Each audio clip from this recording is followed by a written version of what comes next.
any questions? Probably one.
I mean, it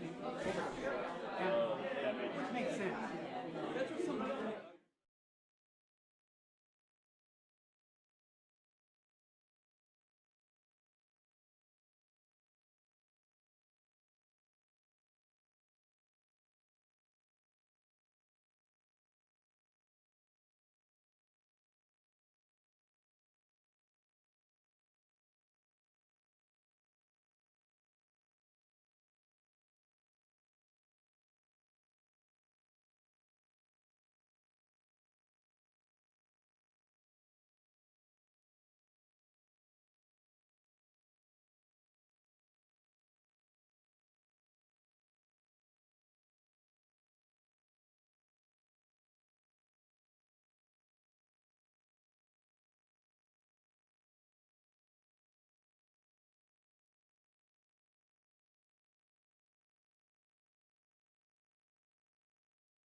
Sorry. Bear with us for a moment.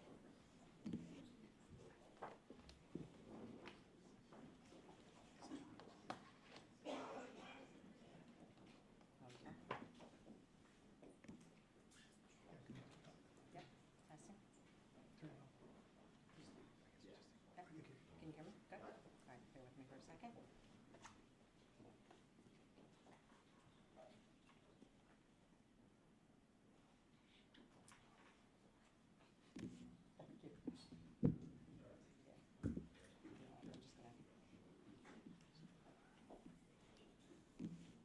Sorry, guys. All right. Good morning. I'm Jennifer Shorn, District Attorney of Bucks County. I want to announce the individual standing behind me.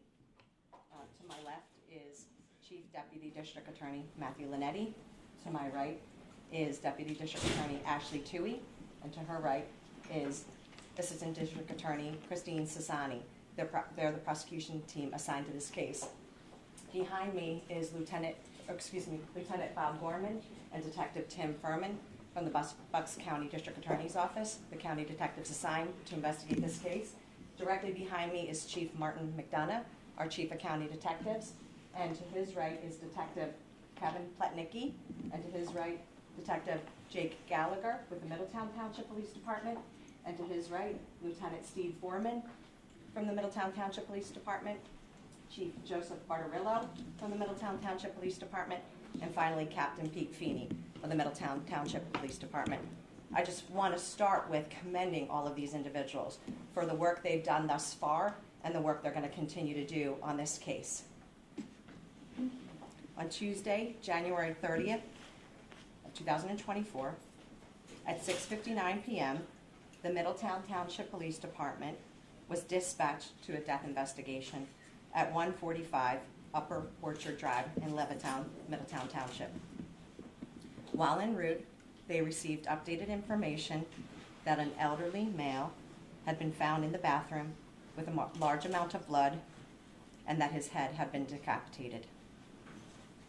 The head of this deceased individual was located in an adjacent room, wrapped in saran wrap and in a cooking pot. Denise Moan had arrived home and found her decapitated husband and ran to a neighbor's house where she asked that they call the police. Middletown Township Police arrived at 7:06 p.m. The victim has been identified as Michael Francis Moan, who was 68 years of age. He resided at that residence with his wife and his adult son. He was a federal employee with the Army Corps of Engineers. The victim's white Toyota Corolla and his adult son, Justin Daniel Moan, were missing from the residence. Justin Daniel is 32 years of age. Police started a homicide investigation and the vehicle was entered into NCIC. Police were advised of a YouTube video depicting Justin Moan holding the severed head of his father, Michael Moan. Multiple calls were received by 911. Details of the video are as follows. The video is a 14-minute and 34-second video of Justin Moan, where it is titled Moan's Militia. It's a call to arms for American patriots. The video appears to be taken in the same bedroom of the home where bloody gloves were found. In the video, Justin Moan is holding a human head detached from the body that was wrapped in plastic. Justin Moan advised that the head is Mike Moan's head. During the video, Justin Moan advised that Mike Moan is in hell for being a traitor to his country. During the video, Justin Moan provides his identity and advises that he is the commander of America's National Network of Militia, also known as Moan's Militia. During the video, Justin Moan advises that he is giving the following order for all militia and patriots across the USA to kill federal employees. He also ordered that individuals from the FBI, IRS, and other federal law enforcement officers, and for those that work at the courthouse, to be arrested.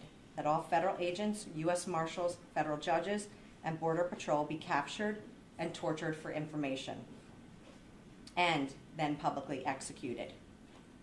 Justin divulges the home address of a federal judge and puts a bounty on his head and heads of high-ranking federal officials. He demands violence against all federal employees, but exempts state government, state governors, and state employees. The suspect phone was pinged, and it was, again, an outstanding effort by law enforcement to work in such a expeditious fashion, pinging the defendant's phone and identifying his location. It was determined that the location was showing at Fort Indian Town Gap, a National Guard training center in Lebanon County, Pennsylvania. The suspect drove his vehicle to this location. He climbed a barbed wire fence. After he drove his vehicle past the barricades first, exited his vehicle, climbed a barbed wire fence, and entered the secured military installation. Fort Indian Town Gap Police Department were notified of the ping in their jurisdiction. Shortly thereafter, Fort Indian Town Gap Police Department and the Pennsylvania State Police located Justin Moan trespassing on governmental property. Justin Moan was taken into custody without incident. The defendant had a loaded Sig Sauer 9mm handgun on him, and it was loaded, as mentioned, missing one round. Justin Moan was taken into custody. The defendant stated he went to Fort Indian Town Gap in an effort to mobilize the PA National Guard to raise arms against the federal government. He also indicated that he wanted to speak to Governor Shapiro to join forces. The autopsy of Michael Moan was conducted on Thursday, February 2nd, by Dr. Ian Hood, forensic pathologist. It was determined that Michael Moan suffered a gunshot wound to his head and then was subsequently dismembered, and that the mechanism was the use of a knife to sever limbs and tendons, and then ultimately a machete to sever his spinal column. This investigation, again, I can't speak more highly of the work that was done by my colleagues and fellow members of law enforcement. They identified the fact that the defendant purchased a firearm the day before murdering his father. He purchased that firearm at Johnson's in Croydon, Bristol Township, Bucks County on January 29th. The defendant is a graduate from Neshaminy High School and Penn State main campus. He previously worked and lived in Colorado, working for a contractor for Microsoft Corp. He's currently unemployed. He has no history of diagnosed mental health issues, and there are presently no 302s or 201s in his history. I am going to turn it over to Chief Joseph Bartarillo, and then we'll be available to answer any questions you may have.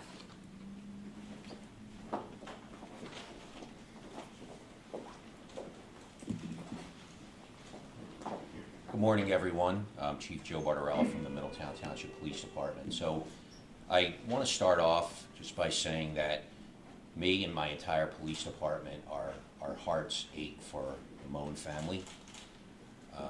I know we had a meeting with them last night at our police headquarters with Victims Advocacy, and I just want to let everyone know that we will be with them every step of the way through this incredible ordeal that they're going through.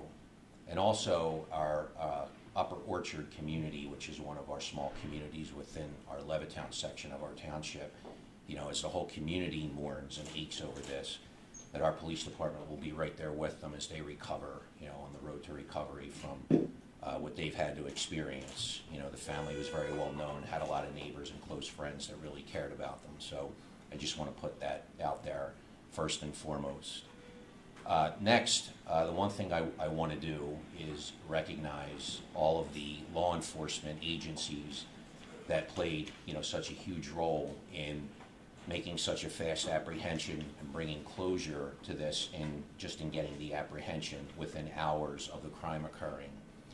we were discussing that if Justin hadn't been apprehended, can you imagine the manhunt that would have been underway, shortly thereafter, and how everything would have been focused on finding him and how the entire community would have been in a state of panic. So one of the things I want to do right now is just praise our law enforcement. From my police department, our detective sergeant, Zach Brocious, he's the one that actually did, what they call it the ping, I say tracking Justin's cell phone and pinpointing where he was. Two of our detectives are here, our lead detectives on the case, Jake Gallagher and Kevin Platnecki, but all of our detectives were at the scene that night. And that was our first priority, getting to the scene, preserving the scene, but then locating Justin, who went quickly from a person of interest, obviously, to the suspect. And with that, police department that I'm learning more about every day, the Fort Indian Town Gap PD, who did an incredible job of rapidly responding when we called them and told them that we had a general idea of Justin's location based on cell phone tracking. They located, Fort Indian Town Gap Police Department located his car first, and then later on, based on continuous cell phone tracking, were able to locate and detain him without incident. I don't know the full circumstances as to where he was detained. I think he did climb over a fence and get into the fort. He might have been armed, but you have to ask their police department about it. I'm very grateful to the Fort Indian Town Gap PD for the outstanding work they did in getting that apprehension as quickly as they did. So given that, I do want to thank them, and also Pennsylvania State Police. And in addition to our police department, we're very blessed to work in a county where we have an outstanding relationship, and we do a lot of mutual aid and we assist each other. We're 39 small police departments, 43 law enforcement agencies, supported by what I think is the best district attorney's office in the state. So I want to thank District Attorney Shorn, Chief of County Detectives Martin McDonough, and his entire staff, and also our coroner's office as well, for their incredible support in helping us process the crime scene and being there to provide the additional resources that we needed in order to handle, what has become, a very significant event and case that's gaining, national, if not worldwide attention. So I just wanted to make sure that I thanked, everyone who supported us through this. So our detectives were on it from the start, and they're still working. We've been very busy, and we're going to continue to be busy, as we continue to work through investigating this case. It's not over just because an arrest was made. There's still a lot of information that has to be done to ensure, that we move through with a successful prosecution. So with that, I really don't have anything else to add. Hang on one second. I don't have anything else to add. So I will just defer to District Attorney Shorn first, if she wants to take questions before I do. Thank you. Okay. Thank you, Chief Bartolome. Does he indicate to you what sets him off to kill his father Tuesday night? So I've shared the information that I'm able to share at this juncture. As you know, this is an ongoing investigation with the most talented members investigating this case. I can't speak to anything further beyond what I conveyed thus far about statements made. Jen, is there any evidence he was a member of a militia? Or had militia ties? Obviously, I think his online manifesto speaks for itself at this juncture.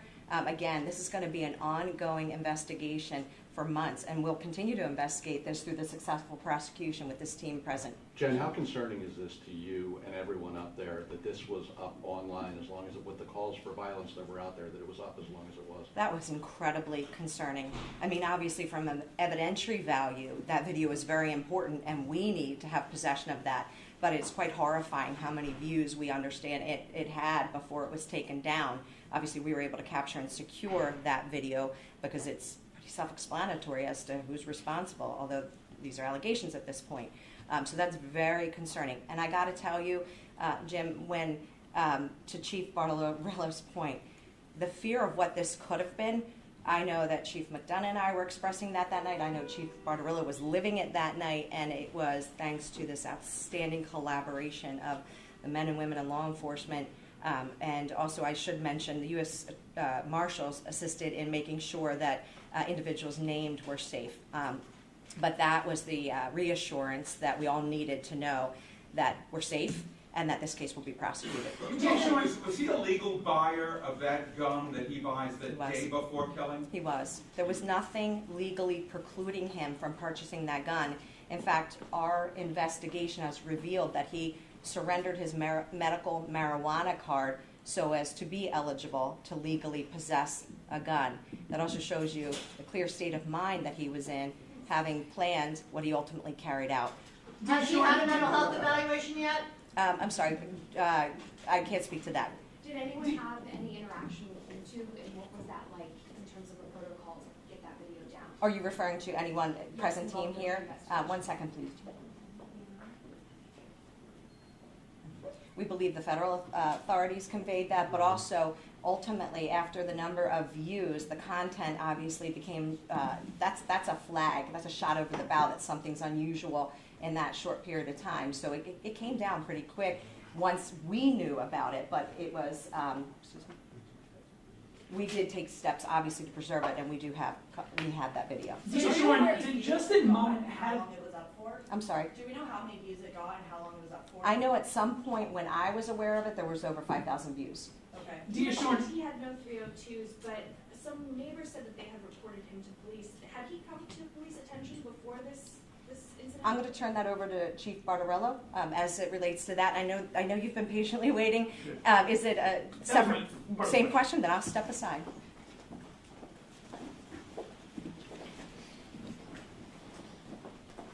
So I have been emailed by several reporters regarding our police department's past contact with Justin Moan. So we went through our records management system, and our police department has had 3 prior contacts, 2 direct, 1 indirect.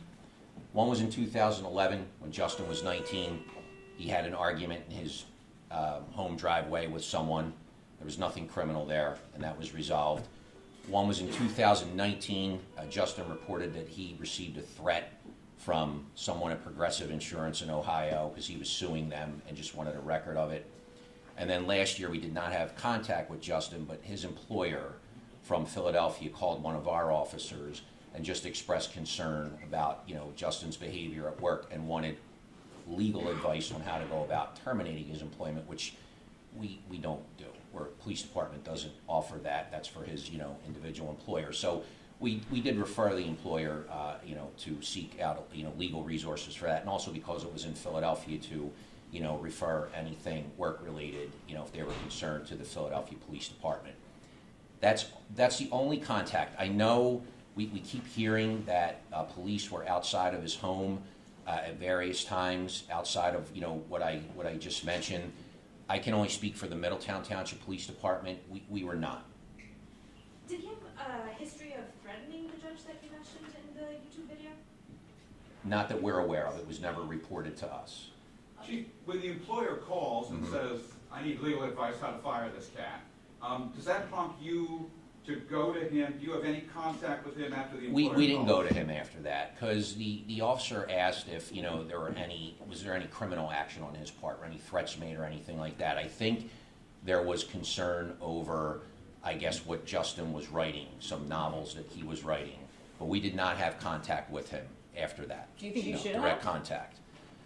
Based on what the information that the officer gathered, and what the decision the officer made, no, I don't think we needed to have contact with Chief, him after I that. believe DA Shorn touched on his intentions in Fort Indian Town Gap. I don't know if any colleagues of Gap Police were in contact with you. I just wanted to ask again if there's any way to know what he might have been up to and what the next few hours, had he not been caught, might have held.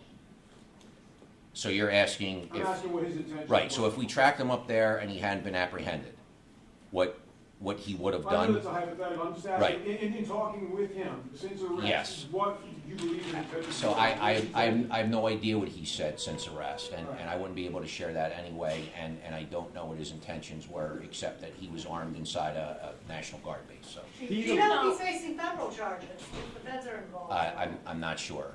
He alluded to. Or chief, sometimes with these online internet calls, there's some sort of dark web incel culture. Do we have any indication that anyone took his call seriously? Did he have any sort of online support in what he was calling for?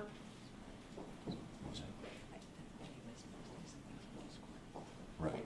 You want to want to Yeah, speak to that? I'll speak to that. Obviously, as mentioned, this is still very much an ongoing investigation, and this investigation will take months, not days. But we do know that there was some communication on Discord as far as that is what we've learned, and we're still investigating that. So as it relates to some of the things he conveyed in this video and his beliefs and position, the one thing I want to state again is it was evident to us that he was of clear mind in his purpose and what he was doing. Aside from what his beliefs are, he was of clear mind doing this, and that's an important fact to us in this prosecution. DA, do you expect you'll have a defense attorney claiming that he was insane, that is a mental, and so your argument is being made right here. Your view, clear mind, got rid of his marijuana license, got a gun, he knew what he was up to. Anytime we have a murder case, we anticipate what issues we may face in the subsequent prosecution. One of the things we always look at is there going to be a later claim of McNaughton insanity? That is a very specific definition where somebody is unaware of the nature and consequences of their actions. Not that they're perhaps what the common term crazy is, but it is a very specific terminology. And I can state with the evidence we have gathered thus far, this individual was acting with clear mind, aware of his actions, and proud of his consequences. Do you know how long he was cut your planning father's head off? I mean, isn't that an insane act? There is a complete and utter difference between what we would term that person's crazy to what is legal insanity, and that will be evident later when we prosecute this matter. Yeah, You sure. say how long- Forgive the question, but if I'm not mistaken, you said that Mr. Moan, the father, also had limbs? No, his head was dismembered. Yes, decapitated, dismembered, post-mortem. Okay. Do you know how long he had been planning this? Clearly he bought the gun the day before. Do we know how far back beyond that We don't at this juncture. It's still pending. Obviously, we're going to gather as much information as relates to that. How long was he in the base before he was arrested?